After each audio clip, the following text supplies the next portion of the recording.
ஐட்ராக் மற்றும் எர்த்மூவர்ஸ் ஆபரேட்டர்கள் நல சங்கம் சார்பாக கவன ஈர்ப்பு பேரணி சென்னை எழும்பூர் எல்ஜி சாலை தொடங்கி எழும்பூர் ராஜரத்னம் விளையாட்டு மைதானம் வரை நடைபெற்றது.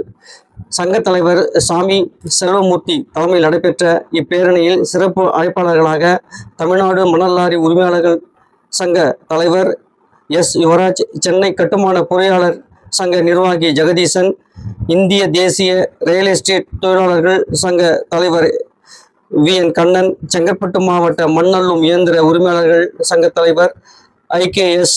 நாராயணன், அனைத்து மீனவர்கள் சங்க பொதுச் செயலாளர் டாக்டர் மனோகர், மாத்தூர் தமிழ்நாடு வீட்டு வசதி வாரிய குடியிருப்பு நலசங்க தலைவர் பி. திருஞானம், தமிழ்நாடு கட்டுமான இயந்திர உரிமையாளர்கள் சங்க தலைவர் ஆர். வெங்கடேசன், துணைத் தலைவர் ஏ. பாண்டியன், எஸ்எல்எஸ் எர்த்மூவர்ஸ் உரிமையாளர்கள் ஏவி மணி, ஜெயக்குமார் ஆகியோர் கலந்து கொண்டு பேரணியை துவக்கி வைத்தனர். மேலும் இந்த கவன ஈர்ப்பு பேரணியில் பல்வேறு கோரிக்கைகளை வலியுறுத்தி கோஷங்கள் எழுப்பப்பட்டன.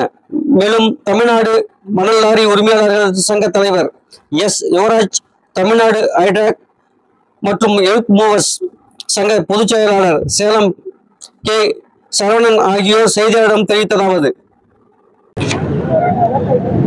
தமிழக ஹைட்ராலிக் ஆபரேட்டர்ஸ் உடைய அரசு கவனத்துக்கு கொண்டு செல்லும் வகையில் இன்று ஊர்வலம் நடைபெற்றது.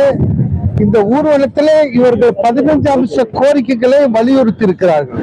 அதாவது வேலை நேரம், வேலை பாதுகாப்பு, சம்பள நிர்ணயம் போன்ற வெளிமாநில தொழிலாளர் பாதிக்கப்படுவது, அதே மாதிரி பார்த்தீங்கன்னா மலை பகுதிகளில் அதிக ஆழம் நோண்டப்பட்டு அந்த இடத்துல ஆபத்தான நிலையில வேலை செய்வது, அங்க உயிரிழப்பு ஏற்படுவது, இதெல்லாம் தடுக்க சொல்லி தொடர்ந்து அரசிடம் கோரிக்கை வைத்திருக்காங்க. ஆனா தமிழகத்தில் இருக்கக்கூடிய மலைகளை எவ்வளவு ஆழம் நோண்டப்பட்டது என்பதை ஆய்வு செய்ய யாருக்குமே அனுமதி கிடையாது. நான் ஒரு பொதுமக்களாவோ லாரி உரிமையாளனோ இல்ல ஆபரேட்டர் அசோசியேஷனாவோ இங்க அதிக ஆழம் நோண்டப்பட்டது, இங்க வேலை செய்யற ஆட்களுக்கும் தொழிலாளருக்கும் பாதுகாப்பு இல்லைன்னா அதுக்கான நடவடிக்கை எடுக்க ஆள் இல்லை. எப்பாவது விபத்து ஏற்பட்ட உடனே தான் காவல்துறை வருகிறது. அப்போது உயிரிழந்த தொழிலாளர்களுக்கெல்லாம் நிவாரணம் கொடுக்கிறார்கள். ஆனா பார்த்தா அனுமதி இல்லாத கோரையா இருக்கு. ஆகவே இந்த மாதிரி அதிக ஆழம் நோண்டப்படுவது ஆபத்தான மலைகள்ல ஆய்வு செய்ய லாரி உரிமையாளர் சங்கமோ இல்ல பொதுமக்களோ இல்ல இது மாதிரி ஆபரேட்டர் அசோசியேஷனுக்கோ அனுமதி வேணும், பாதுகாப்பு வேணும். இங்க எந்த பாதுகாப்பும் இல்லை. நேற்றைய தினம் 2 லாரிகளை எம்சாண்ட் பர்மிட் இல்லாத பறிமுதல் பற்றி காவல் நிலையத்தில் கொடுத்தா எங்களே கைது செய்கிறார் கரூர்ல. அது மாதிரி சம்பவம் இங்க நடைபெறுகிறது. ஆகவே இங்க தொழிலாளர்களுக்கு பாதுகாப்பு இல்லை, தொழிலாளருக்கு லைசன்ஸ் கிடைப்பது சிக்கல் இருக்கிறது, அவர்களை வாரியத்தில் சேர்ப்பதில் சிக்கல் இருக்கிறது. ஆகவே தொழிலாளர்கள் வேலை செய்வது அரசு கவனத்துக்கோ இல்ல அரசு சார்ந்த அதிகாரி கவனத்துக்கோ கொண்டு செல்வதற்காக தான் இந்த ஊர்வலம் இன்று நடைபெற்றது. இந்த ஊர்வலத்தில் அவர்கள் வைத்திருந்த கோரிக்கைகள் கண்டிப்பாக முதல்வருடைய கவனத்துக்கு செல்லும் என்ற நம்பிக்கையோடு தான் இந்த ஊர்வலத்தை நடத்தி இருக்கிறார்கள்.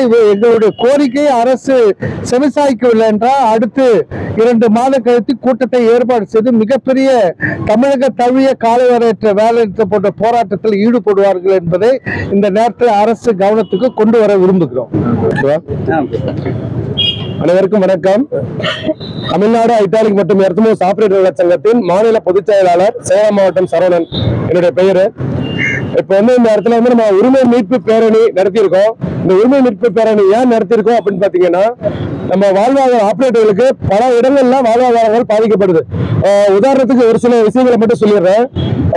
ஒரு கட்டடம் இடிக்கிறதுக்கு நம்ம ஆபரேட்டர் ஒரு வேலைக்கு போறாரு. கட்டடம் இடிக்கிற இடத்துல கட்டடம் இடிக்கிற அந்த இடம் வேற ஒரு நபரா இருக்கு. நம்ம தினக்கூலிக்கு வேலைக்கு போறோம். ஏதாச்சும் ஒரு பிரச்சனைனா காவல்துறை உடனடியா எங்க ஆபரேட்டரை கைது செஞ்சு வச்சிருது. அப்படி இல்லாட்டி வாகனம் வச்சிருக்க கூட உரிமையான கைது செஞ்சு வச்சிருது. உண்மையான சம்பந்தப்பட்ட கிரிமினல் அக்யூஸ்ட விட்டுறாங்க. அதாவது முக்கிய குற்றவாளி விட்டுட்டு தினக்கூலிக்கு ஓட்ட வந்த ஆபரேட்டரை பிடிச்சி உள்ள வச்சிடறாங்க. வெறும் சம்பளமே 1000 ரூபாய் தான். அந்த 1000 ரூபாய் சம்பளமே பத்த மாட்டேங்குது. உதாரணத்துக்கு பாத்தீங்கன்னா கேஸ் வரையில இருந்து மின்சார வரையில இருந்து எல்லாமே விலைவாசி ஏறுது. ஆபரேட்டருக்கு அடிப்படை சம்பளம்ன்றதே கிடையாது. கொஞ்சம் சம்பளம் சேர்த்து தாங்க அப்படின்னு ஒரு வார்த்தை கேட்டோம்னா உடனே அந்த ஆபரேட்டர் கொண்டு போய் இறக்கிடுறான். ஏற்கனவே வாழ்வாதாரம் இந்த குட்டிக்காத்துல வைக்கிற பூனை மாதிரி இந்த பக்கமா அந்த பக்கமானு சாவ கடந்துட்டு இருக்கு. நம்ம ஆபரேட்டர்கள் அமைப்புல 6 லட்சம் பேர் சங்கத்துல உறுப்பினரா இருக்கும். நாங்க அமைதியா அகிம்சை வழியில எங்களுடைய கோரிக்கைகளை கேட்கிறோம். லாரி உரிமையாளர் ஐயா சொன்னாரு, அடுத்தடுத்து நான் என்ன பண்ண போறேன்றது. அதாவது எங்களுக்கு நிறைய பிரச்சனைகள், எங்களுக்கு நிறைய குறைகள் இருக்கு. நாங்க ஒண்ணுன்னா கேட்கிறோம். கல்வியாளர்கள் வேலை செய்யற ஆபரேட்டர்கள் ஒரு பாதுகாப்புன்றதே கிடையாது. எப்ப கல் இடிஞ்சு தெரியாது. இப்ப சொல்றாங்கன்னா கல் இடிஞ்சு போய் ஓட்டுப்பா, நீங்களே இன்னொருத்தா அப்படின்ற மாதிரி சொல்லிடுறாங்க. எப்ப வேணா இடிஞ்சு ஆபரேட்டர் சாகுறா, அப்படியே செத்து போயிட்டா ஒரு 10 பைசா லாரியில குடுக்கறதுக்கு யாரும் ஐயா சாமி உண்டிய தொகுதி பிச்சை எடுக்கிறோம். யாரும் ஆபரேட்டர் காசு தர கிடையாது. ஆபரேட்டர்கள் ஏதாச்சும் ஒரு உயிரிழப்புனா அரசாங்கத்தின் தனி பிரிவுல இருந்து, முதலமைச்சருடைய தனி பிரிவுல இருந்து 25 லட்சம் ரூபாய் ஒதுக்கணும் அப்படின்னு சொல்லிட்டு கோரிக்கை எழுதி கொடுத்துருக்கோம்.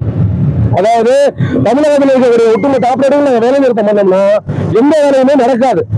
ஆனா நாங்க அது மாதிரி செய்ய விரும்பல.